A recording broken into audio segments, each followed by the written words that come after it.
Hi everybody, my name is April and this is my 3D volume project. I've titled it Wings of an Angle because I like math puns. And my model looks like a wing. The two functions that I used for my model are f of x equals x squared times cosine x to the fifth plus 1.5807. And g of x equals 1.5807 minus x squared. And I have f of x as my top function and g of x as my bottom function. I used semicircle cross sections for my model, and my delta x is 0.04191, and I have done this over the interval from 0 to 1.2573.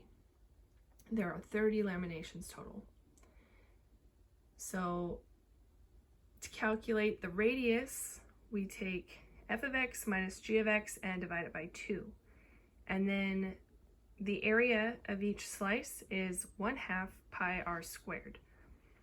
And then to calculate the volume of each slice, we take the area and multiply that times delta x.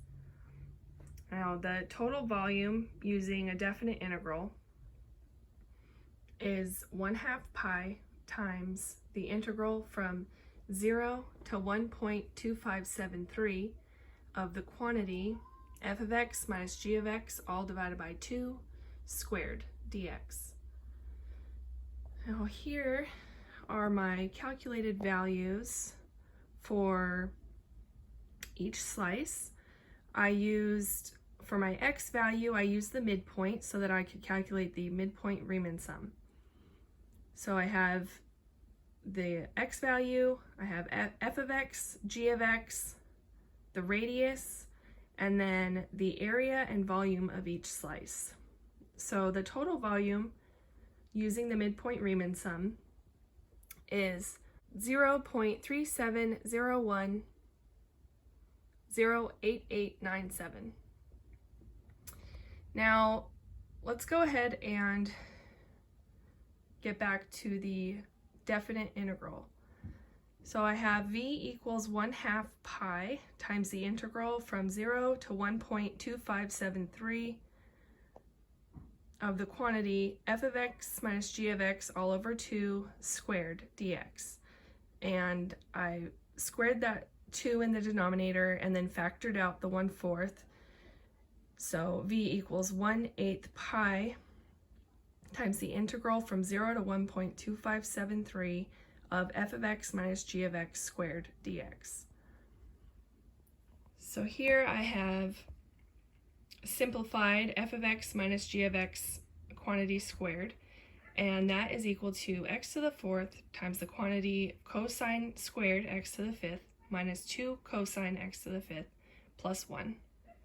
So we'll take that value and we'll plug it back into the integral. And we have v equals 1/8 pi times the integral from 0 to 1.2573 x to the 4th times the quantity cosine squared x to the 5th minus 2 cosine x to the 5th plus 1 dx.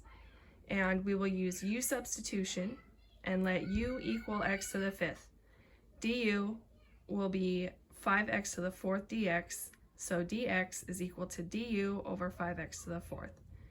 And when we plug that back in, the x to the 4th will cancel out, and then that 1/5 will go ahead and factor out, and we will end up with v equals pi over 40 times the integral of cosine squared u minus 2 cosine u plus 1 du. So here we're going to use the trig identity. The integral of cosine squared u du equals the integral of cosine 2u over 2 plus 1/2 du. So when we plug that back in, we have v equals pi over 40 times the integral of cosine 2u over 2 plus 1/2 minus 2 cosine u plus 1 du. And we will combine the 1.5, which will be 3/2, and then we'll go ahead and factor out 1/2, and we will end up with v equals pi over 80 times the integral cosine 2u minus 4 cosine u plus 3 du. So we will go ahead and solve that integral. It will be pi over 80 times the quantity sine 2u over 2 minus 4 sine u plus 3u. And then we will use, remember that u is actually equal to x to the 5th, and we'll plug that in place of u. So v equals pi over 80 times the quantity sine 2x to the 5th over 2 minus 4 sine x to the 5th plus 3x to the 5th, and we will use our interval 0 to 1.2573, and when we plug in 0, all of those values are actually going to be equal to 0. So when we plug in those values, we will end up with a theoretical volume using the definite integral is equal to 0.3702117,652. Then we can compare these two values for the total volume that I've come up with here. The midpoint Riemann sum is very close to the value that we got with the definite integral. Out to the 10,000th place is where the value changes, but they are very close. And when I plug the integral into the calculator, I actually get this value, the 0.3702117652. So this was my project, and I hope you enjoyed my video. Thanks.